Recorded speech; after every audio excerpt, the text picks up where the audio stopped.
episode 31, Chat with Gunner. We have a guest this week, and I thought he was coming on last week. Got my own days mixed up, doing my own planning, and that's never a good thing. A guy named Jake Kelfer is going to be coming on with us today. I'm excited to talk to him. Alan Stein Jr. Recommended him, and he reached out through email. The first guy to do that, so that's really cool. He's a 2-time best-selling author.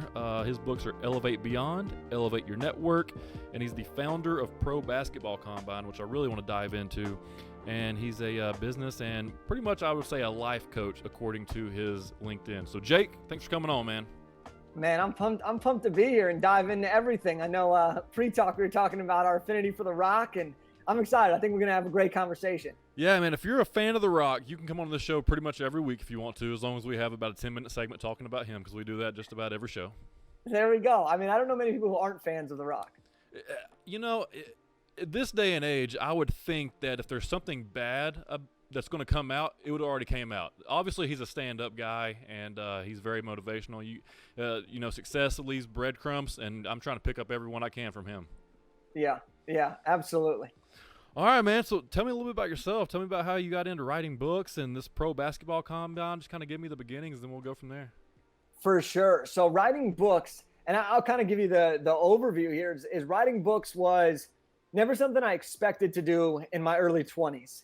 That was something that I expected to do at the tail end, once I had already, quote unquote, made it, right? Yeah. So I grew up, I'm a very ambitious person. I grew up wanting to be a sports agent. Once this 5'8" Jewish physique couldn't make it to college basketball, I transitioned to wanting to become an agent.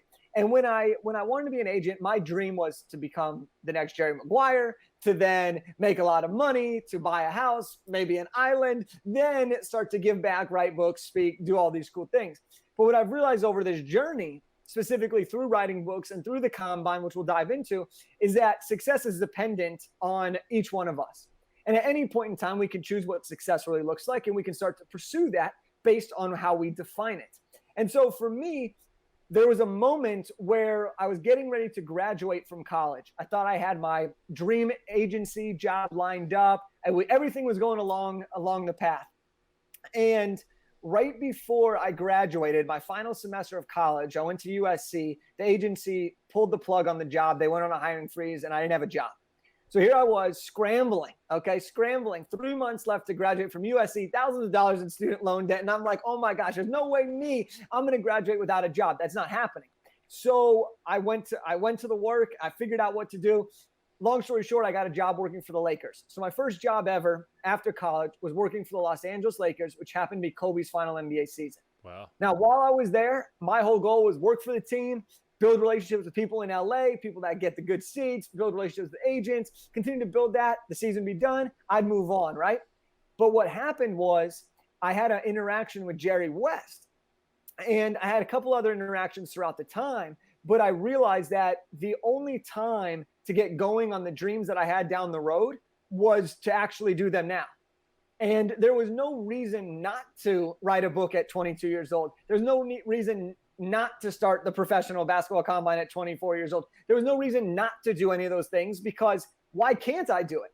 Just because I didn't have the experience or the network? No, it didn't matter. And so I just set out to start doing things in an unconventional way that produced results. And that's put us on an incredible journey where I've now written 2 books, built the Combine, helped 70 guys sign their first deal, and I'm loving every minute of it. Dude, that's amazing. How old are you? 27. God, so you're 2 years younger than me. Dude, I'm fired up right now. That's great. So you started all this at 22 years old, just decided, hey, if I want it, it's time now. Let's go get it. And you started it, and here you are.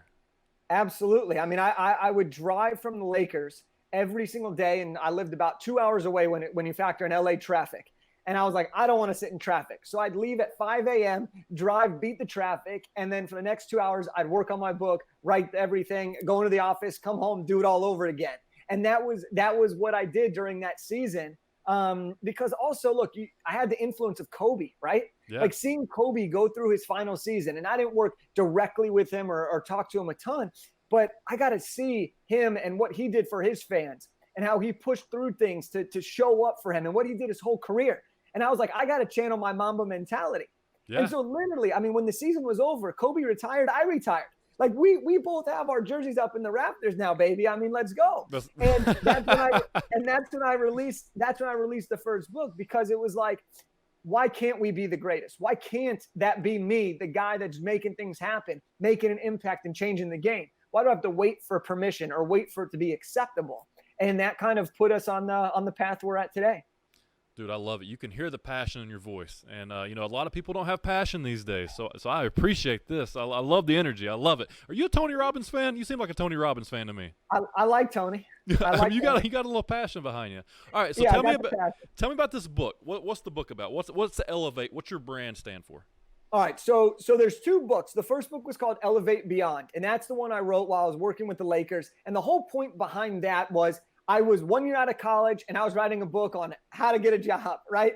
How to stand out in the job market, because in college, I knew a lot about internships, resumes, networking, meeting people, doing all this stuff, using social media to build connections, all that stuff, right?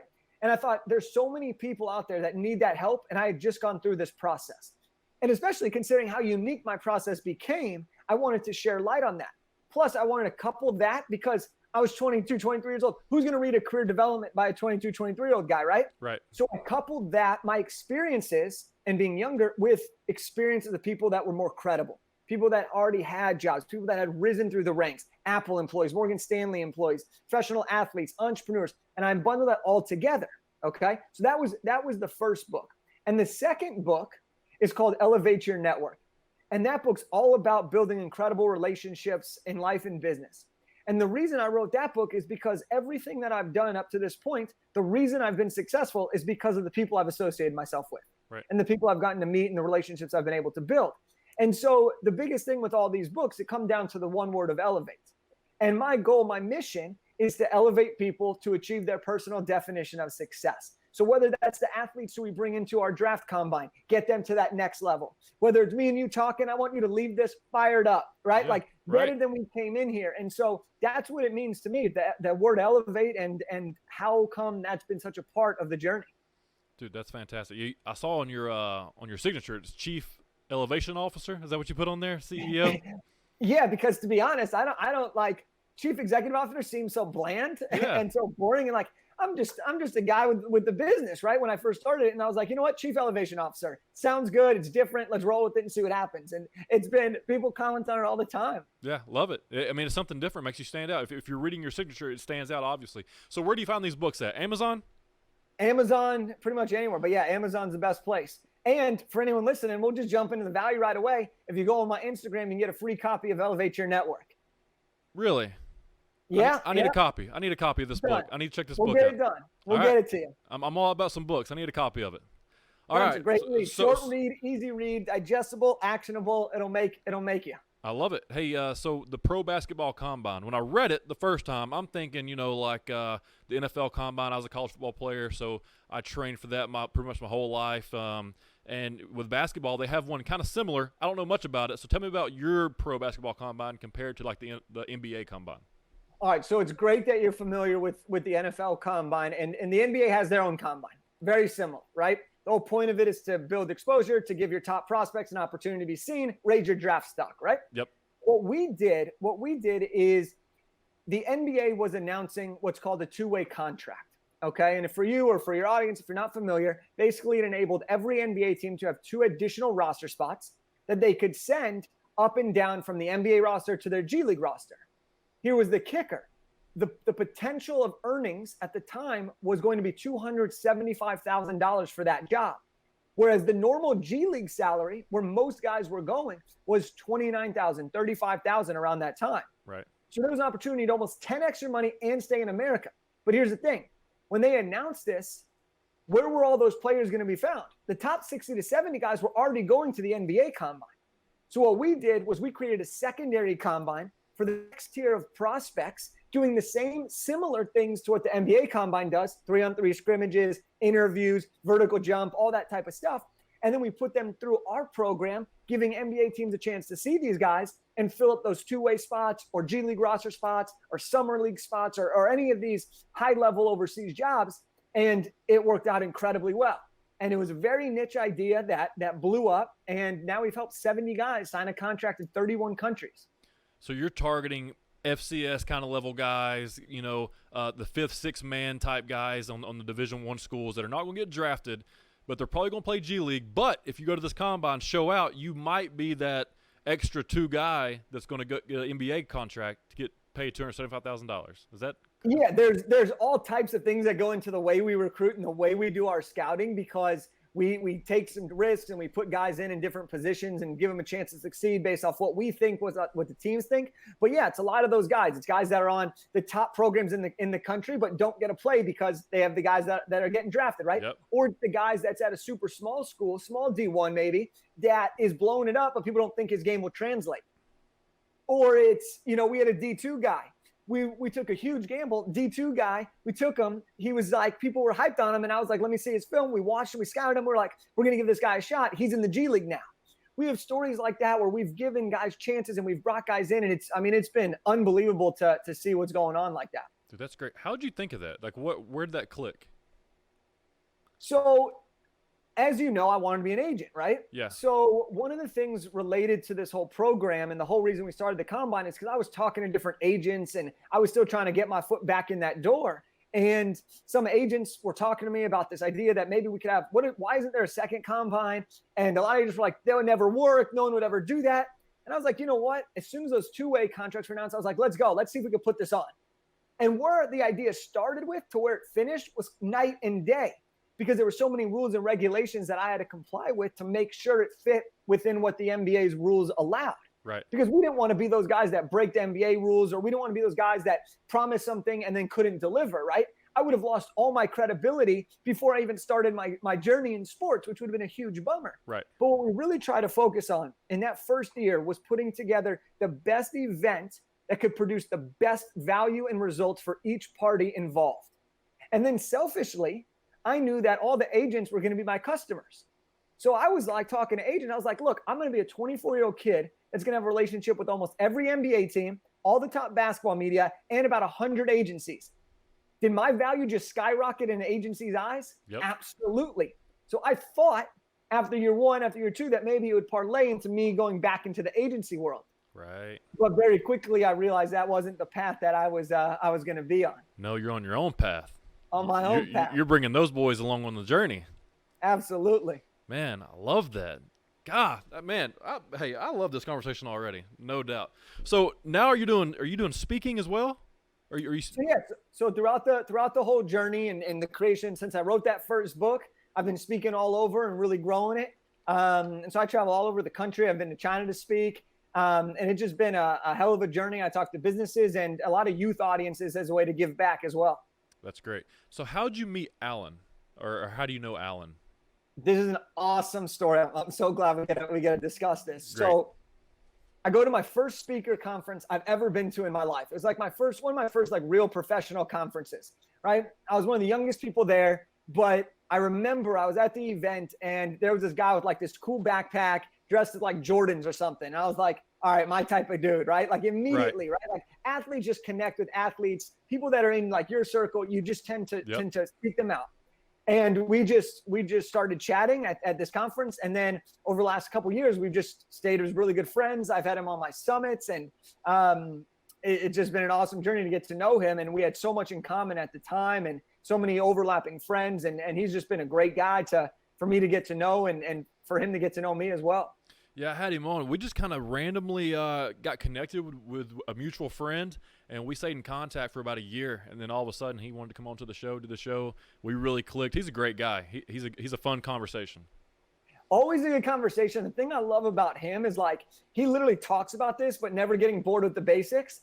And he's so good at talking about building the habits and the performance and the basics, mastering the basics. And like, that's something that me and him always riff on because it's really so important, right? When it comes to even relationships and connection and networking, which is what I really specialize in, there's habits that are involved that can make this easier, that can produce better results in less time, to give you more freedom, to give you more business, to give you all these opportunities that wouldn't have been there otherwise. But it starts by laying the foundational elements and becoming great at the things that not everyone's willing to do, and then becoming best at the things nobody's willing to do.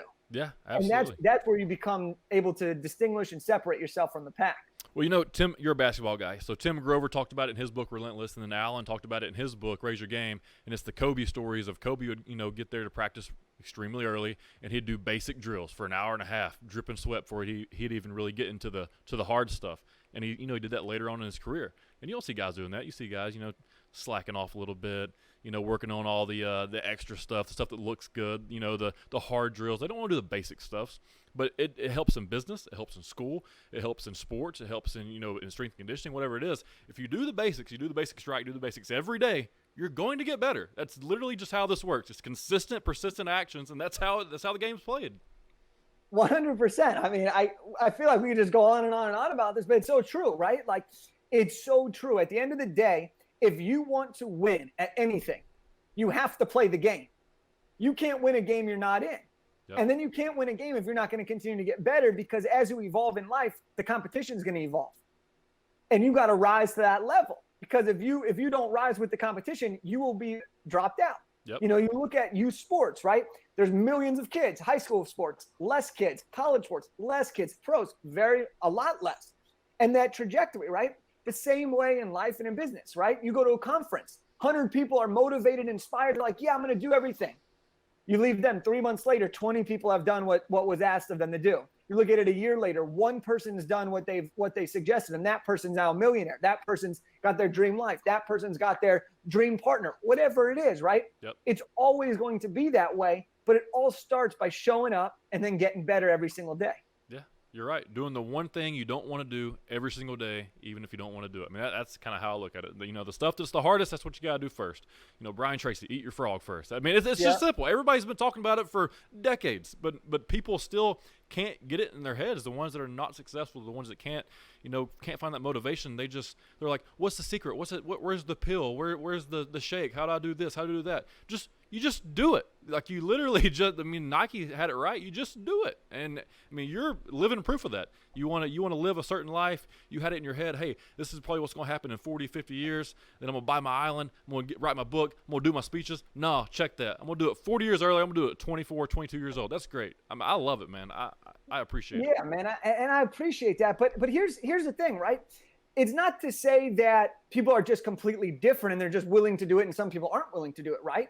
Everybody has the doubts, has the worries, has the beliefs that might stop them. But it's not thinking that, oh, I'm the only one that has these, so I can't do it. It's about saying, yeah, I have these. But it's then about taking the action regardless of that. Yep. It's about finding the ways to control that mindset instead of letting that mindset control you. And, sometimes we think about it as like, we got to jump in and just go all in right away. But when we talk about small actions and we talk about building habits, you got to take that first step. And that first step, if you want to be an author, is not necessarily writing a book. It's visualizing that you have a book. It's laying out a pen and paper, getting a good pen that you love to write with. It's getting a notebook, right? It's getting the right software, getting a desk. It's getting, all these are little steps, but over time, those are what creates the big difference, right? And that's such a powerful thing, because a lot of times people want to do it. They want to do it. They have great ideas, but they can't get off the starting block, right? And so when we say just do it, it's like, yeah. And then people say, well, how do I just do it? Right. It's like, well, you just do it, right? You just do it. But what it's got to be is you got to break it down, because everybody has something holding them back. And we got to remind ourselves, look how far we've already come. Look at the wins we've had along the way. We can do this. And we got to reframe and reprogram our mind so that we can move forward and then accelerate. Yeah. No, I'm with you. And you got to have goals to really get started, to be able to, plan backwards. That's kind of how, if you look at like a strength conditioning program, I'm not sure if you're a big workout guy or not, but so strength and conditioning, you set your goal for 3 months down the road. So you got to work backwards. If you don't plan your whole structure backwards, you don't know where you're going. And it's the easiest way to plan anything. So that's how I look at it. I'll set 90-day goals, and then I'll kind of work backwards. And then I'll, review my goals every day, every night before I go to bed, try to write them down. First thing in the morning when it's fresh, I do the sauna usually every morning. So that's a good time to kind of like sit in there and, gratitude and that whole deal. I'm huge into personal development. Not sure if you, I'm sure you are as well, but huge into personal development. I think everyone should do it for at least an hour every day. If you're not trying to better yourself, I don't know what to tell you.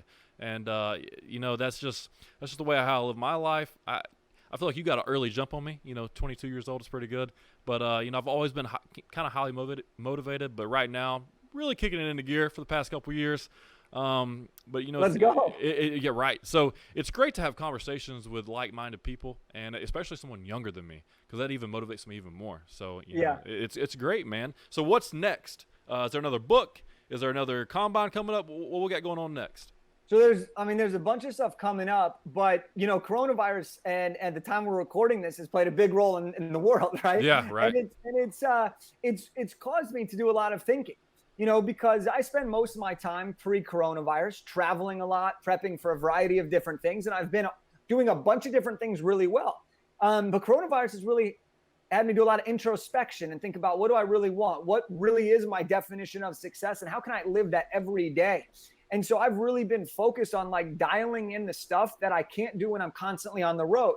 And so we've built out this incredible coaching program, an online program. We have 2 levels of it now called Elite Elevation. And that's the main focus next, is how do we help people start and scale their businesses? And we do that by building a world-class network that helps them create raving customers, epic life experiences, and unlimited freedom. And that's how you're going to create a life and business that you want. So that's my focus. And I use all the stories and lessons that I've learned from starting the combine and building that, from writing 2 best-selling books, from speaking all over the world, combining all that into the same principles, because the principles, when I look back at it, and this is where coronavirus has in a way helped me, everything was similar. Yep. There were key moments in each one that had similarities of why it started to take off, why it wasn't working, what were the triggers and the launching points. And now you put all those systems into place and it works again. And we're seeing it over and over again with our clients. So I'm pumped to share that, because for me, I finally feel like I have that answer. People have been asking, and now I have that answer. So that's what's next for me and the team of Elevation over here. That's great, man. Well, maybe the crazy times in the world was perfect timing for you, as a businessman, being able to sit back, introspect, and put together a plan. So let's say Corona, the world opens back up next year. What do you think about all this? Like, everybody has their different opinions and views, and I don't want to get political whatsoever. I stay away from that. But what do you think about kind of what's going on in the world right now, and your thoughts on it, and emotionally, like how are you holding up? That's a loaded question, man. Yeah, man. Hey, you gotta bring it. So, look, I think we're in a time where I don't think anybody has an answer. I think we're in a time where everyone thinks their opinion matters. I think everyone thinks that they should be giving their opinion on a lot of things, right? And I'm giving my opinion right now about other people giving their opinions. But I think like we're in a time right now that's different. I mean, no one has lived through something like this, really, right? Like, it's unique. And I think what we got to do more than ever is really just be there for each other, right? In different ways. And if that's doing something that pleases someone else, try to work with them on it, right? And I think we're seeing also during this time a lot more specialty focused entrepreneurs. Meaning, I think right now, especially in terms of like the business side of things, and I'll talk about like emotionally in just a second here, but you're seeing a lot of people now wanting to start new businesses because they're like, oh my gosh, I can work from remote, or more people than ever are laid off, and they're having an opportunity to have time right now, right? And a lot of people are developing themselves and going into personal development. So a lot of people are trying to start their own businesses, online businesses.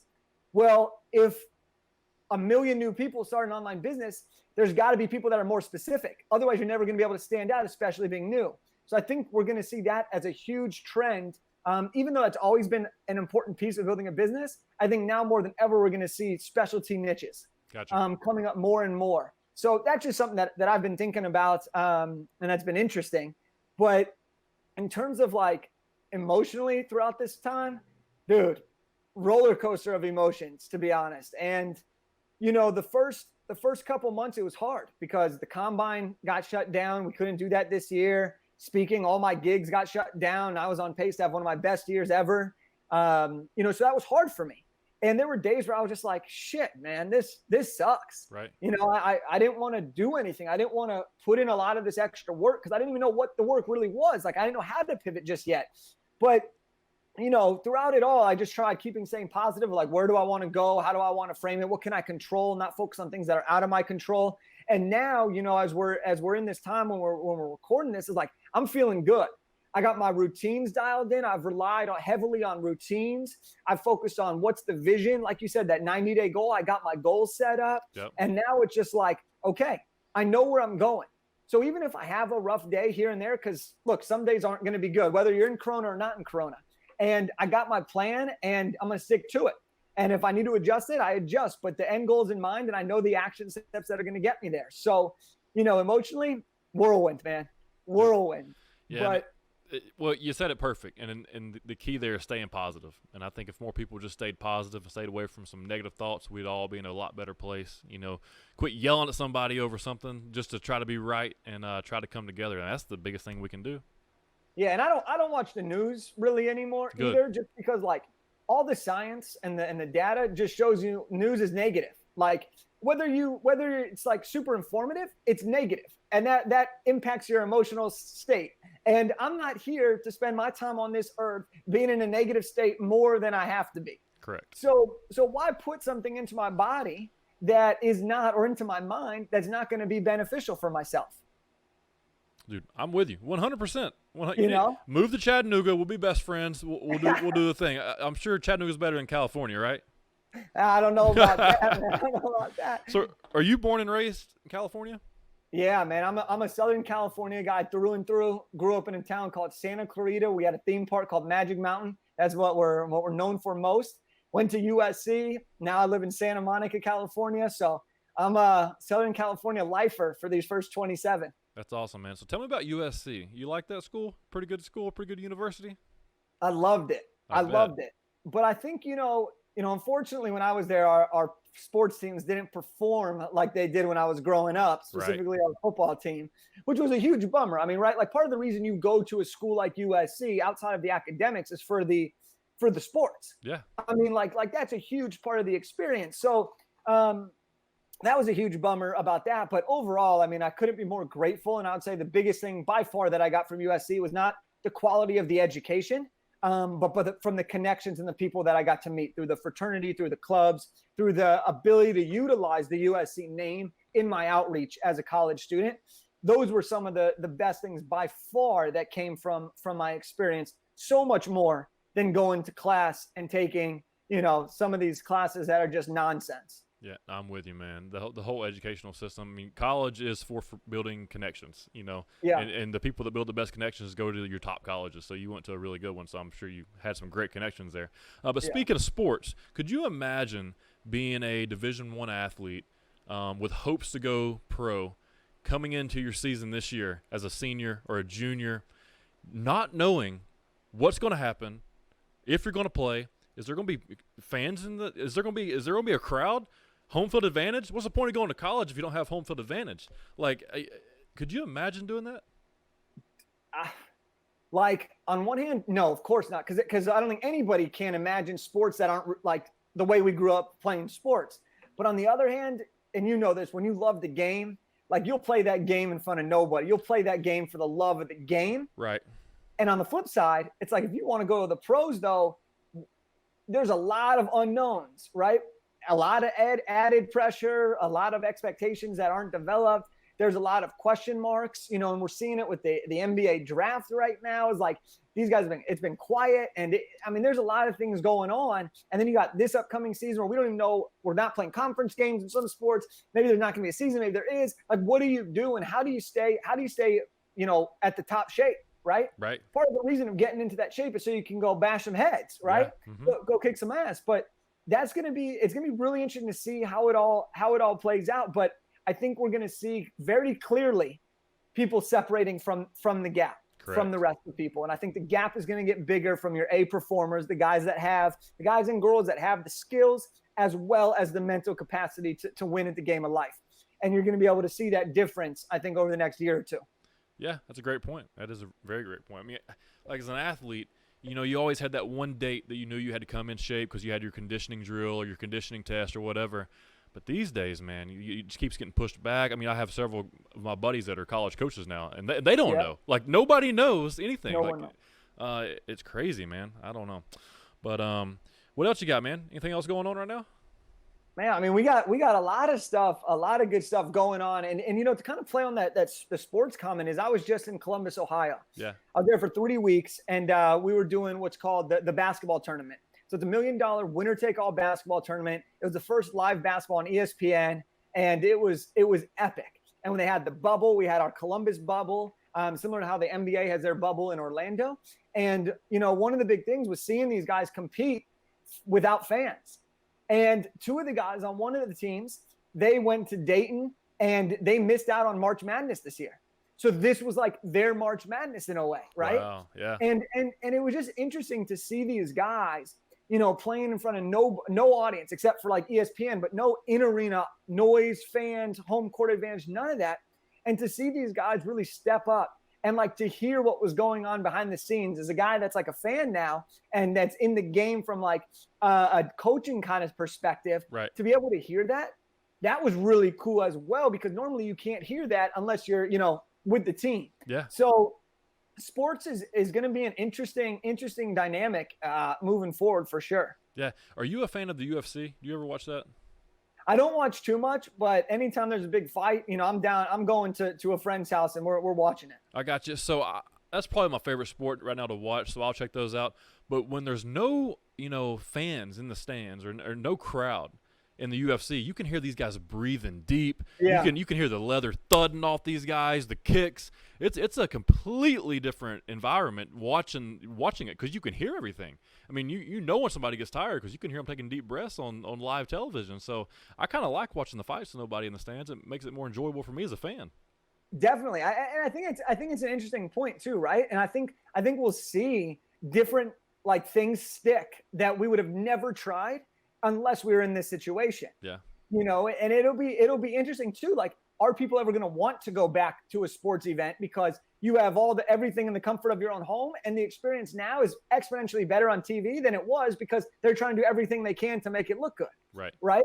And so that's also going to be something interesting. But like you said, man, hearing the breathing and the leather, like you feel like you're in the arena, like you're in, not even the arena, but in the cage almost, right? Yeah. Like you feel so attached and like you're a part of it versus just a fan there, which makes it for a fascinating time for sure. And with you talking about basketball kind of being the same way, kind of hearing the behind the scenes, and then the UFC does the same thing, you combine those two sports kind of together, you get football. Now you're going to be able to hear the behind the scenes and actually hear see the guys breathing hard, see the guys digging deep, hearing the things on the field without being mic'd up necessarily. I'm kind of anxious to watch a little football with nobody in the stands so I can hear what's going on, make me feel like I'm back on my playing days.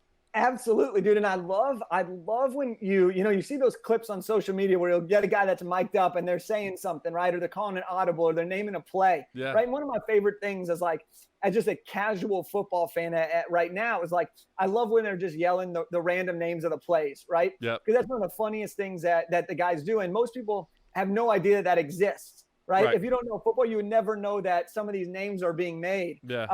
And so I think I love anytime I get access to something that you can't normally get access to, it always makes for a treat. Right. And I think that's with anything, right? Yeah. But it's interesting too, because I'm very curious to see how players perform without audiences, right? Because like for me, when I played growing up and in high school, the crowd was part of that motivation. Like, I'll get in that lane and take the charge. I'll do certain things. And even like speaking, like I get so much energy from the crowd. Right. And then if I'm just speaking in a room and I don't have the energy, there's different things that I do for speaking, and it's a little bit different than sports, but it's that same kind of concept, that same idea, right? Right. It's like, are people going to rise up to the occasion? Is it going to be a different version of normal, a different version of great? Or is it going to be, hey, it's the same game. Fans really didn't matter that much, but we're just going to take care of business. And that's, again, going back to that, maybe you'll see that gap of players who are just that much better and that much mentally focused. I think you'll see that. I mean, if you look at football, you look at like a spring game or like a summer practice or something like that. You can get up for it a little bit, and you can go out there and you can bang around with your boys, and you can, maybe make a couple plays. But when you have 100,000 people screaming your name or cheering for your team or whatever it is, it's a lot easier to go make that play, to go slide through the line and, to take a big hit. To go across the middle and try to jump up high and catch the ball. It's easier to do that because you want to impress some people. They're still going to have that a little bit with being on TV. But still, man, I think it'll be tough to get up for every game with no crowd in the stands. But you're right. The guys that are great, those A players, the ones that are going to go to the next level, they're going to destroy some kids this year because they're going to just separate themselves that much more. And that'll be fun to watch. Might be a big record-breaking season, honestly. Yeah, look, I'm all for it. At this point, you put sports on TV, I'm in. I'm like with I you. need it, man. I need it. Yeah, we all need it. All right, man. So before we get out of here, if you had to tell somebody, somebody 20, 21 years old, tell them something to get them on the right path, what would you tell? Well, you did it early anyways at 22, but what would you tell yourself at 18 years old if you could go back and do it again? Love this question, Gunner. I would say this: figure out whatever success looks like to you and pursue that relentlessly, yet at the same time, find enjoyment in the process. And because when you can pursue whatever it is that you define success as, you're on the path to greatness. But if you can do it and enjoy the process through the ups and the downs of that path, that's when you become a champion. And that to me is one of the most difficult things to do, but also the thing that with more time you get better at. And it's been one of the greatest lessons I've learned over this time, to enjoy the journey while also be as ambitious as I've ever been. That's great, man. Hey, Jake Kelfer, elevate your life, people. Go check him out. Where can they see you? Instagram, Twitter, Facebook, Snapchat, what you got? All of the above. I would say the best place right now is on Instagram at Jake Kelfer, or my website, jakekelfer.com. As I said in the beginning, if anyone wants a free copy of the book, Elevate Your Network, just shoot me a DM and we'll get that taken care of. All right. Well, I'm going to do that. I need to get that book so I can check it out. I want to read it. But, man, loved having a conversation with you. Let's get you back on later on when you get some more things going. I want to know more about the coaching online. So when you get that fired up and you start seeing some success, let's get you back on maybe 6 months, a year, and catch up. Figure it out, man. I appreciate you. This is a blast. All right, bro. Appreciate it. All right, guys. So go over to Chat with Gunner, to the YouTube page. Like the page. Subscribe to the page. Leave us a comment. Go to Apple Podcasts. Go down to the bottom. 5-star review. We need about 30 more of those to break into the 100s. Put on their best podcast in Chattanooga or anywhere if you want to put that. That's cool. And then go over to Spotify. Give us a like. Give us a follow over there. And let's get our views up. Again, Buzzsprout still showing upward ticks. We appreciate it. You guys are great. You guys are fun. We're going to get some more guests for you guys in here. I love this conversation. When we get a guy in here this high energy, it makes me never want to go back to a low energy person ever again. So, Jake, thanks for coming on, man. And we'll see you guys next week on Chat with Gunner. Appreciate it. Bye.